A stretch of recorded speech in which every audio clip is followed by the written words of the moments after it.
What is your take on the Chinese government publicly ramping up its efforts in AI? This is a clear directive coming from the top ranks of the Chinese government saying we want to be the global leader in this area. We no longer want to be a follower of Western technologies. They saw Western companies really become the dominant players in software and chips, and they're saying AI is still an emerging technology and we still have room and time to beat out the competition.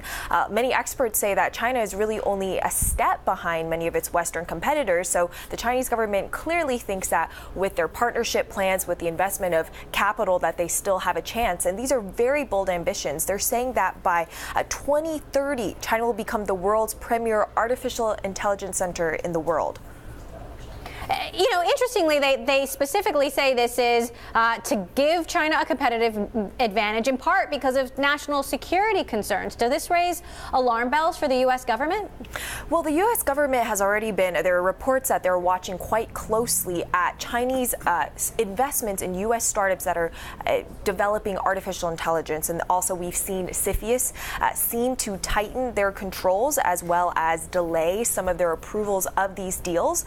So the U.S. government is going to be watching how they plan to use AI for military technology, and not to mention the fact that as China is bolstering its investment in AI with this very bold claim, at the very same time the U.S. has been cutting back funding to science research. David, AI seems to be the next big thing from almost everyone's perspective. To some extent, it's not surprising that the Chinese government would want to focus on it, but perhaps that they are doing so publicly. What's your take? Well, it's a pretty stark contrast with our own government, which, as Selena says, really isn't doing much at all to, push the progress forward of this key technology, except perhaps to the degree they're doing so secretly in the military. I'm sure there is a lot of work happening behind closed doors. But, when we think about the fact that our government invented the internet and that kind of project has been our history, that we have a president, I don't believe, who has ever uttered the phrase artificial intelligence. And if he has, I doubt if he would be able to explain what it is. Not that it's easy to explain, by the way. But here we have, at the highest level of the Chinese government, a major commitment. It's really, really a stark contrast that is scary. Luckily, we are still ahead. Google, Facebook, Amazon, IBM, a number of our big companies are putting enormous resources into it.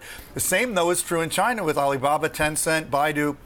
They also have the ways and the people to advance it, and I'm sure they'll be working closely with the Chinese government. I think it's worrisome. We're still ahead, but we can't just assume that will remain the case. What does this mean, Selena, for those Chinese companies that David mentioned, the biggest Chinese companies that are already working on AI?